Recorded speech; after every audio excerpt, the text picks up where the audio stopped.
কি কি pay scale নিয়ে আমি যেদিন বলার বলবো, যদি বলার কিছু নেই। আমরা পে স্কেলটা পে কমিশনের কাছে কাজ করছে, এরা একেবারেই একদম থামে নাই, তারা নিরবিচ্ছিন্নভাবে কাজ করছেন। তারা বলছেন, আমাদের সাথে যোগাযোগ করেছেন, কি করছেন না করছেন সেটা আমাদের ব্যাপার না। এখন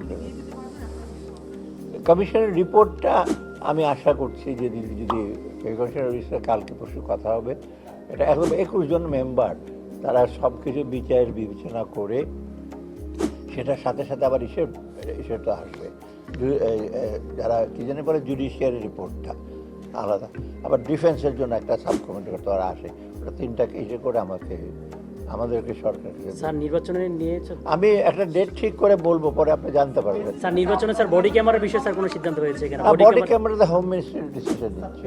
আপনারা স্যার আপনাদের কাছে বাজেট চেয়েছে কিনা স্যার নির্বাচন কমিশন তো হোম মিনিস্ট্রি? না, ওটা আমাদের কাছে স্পেসিফিক খালি আসছিল পারচেজ কমিটিতে, যে